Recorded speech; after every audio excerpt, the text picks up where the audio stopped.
விவசாயிங்க விவசாய நிலத்தை இதுபோல் விற்றுட்டா என்னங்க பண்ண முடியும்?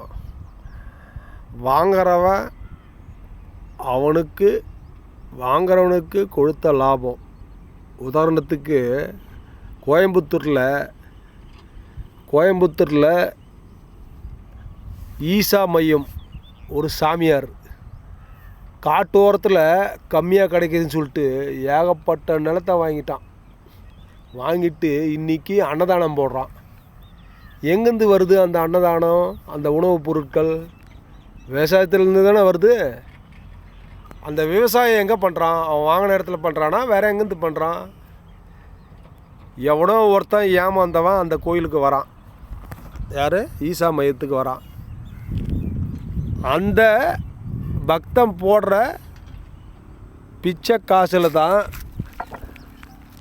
அந்த ஆளை போல் சாமியார்கள் இன்றைக்கி ஜமாய்க்கிறாங்க. இன்றைய காலத்தில் மக்களால் அதுபோல் பிச்சை போடுற காசில் தான் ஜமாய்க்கிறாங்க. அதுபோல் சாமியாருங்க இதுபோல் தாங்க ஆக்கிரமிப்பு பண்ணி வச்சுருக்கான் அந்த இடத்துல ஈசா மையம்.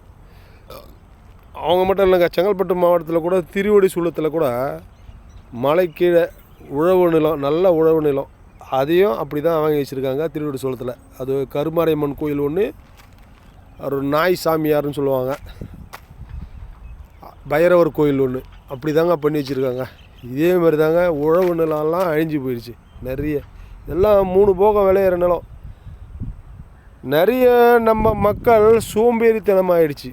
பணம் நிறைய பார்க்கணுன்றதுக்காக சில பேர் சோம்பேறித்தனமாகிடுச்சுங்க உண்மையாலுமே. அதனால தாங்க இதுமாரி நிலத்தெல்லாம் விற்றுட்டு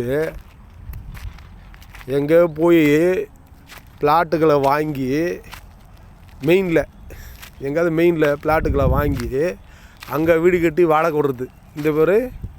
இந்த மாதிரி விவசாய நிலத்தெல்லாம் விற்றுட்டு என்ன கொடுமைங்க இதெல்லாம். இன்னும் போகிற போக்கில் இன்னும் 2-3 வருஷத்தில் அரிசி கிலோ 500 ரூபா விற்க போகுது. இந்தமாரி பிளாட்டுகள் ஆச்சுன்னா கிலோ 500 ரூபா விற்க போகுது இன்னும் 2-3 வருஷத்தில். எல்லா சாமியார்களுக்கும் பெரிய பெரிய கோடீஸ்வர ஆளுங்களுக்கும் இதுமாரி விற்றுட்டா அப்புறம் சாப்பாட்டுக்கு என்ன பண்ணுவாங்க மக்கள்? என்ன பண்ணுவீங்க?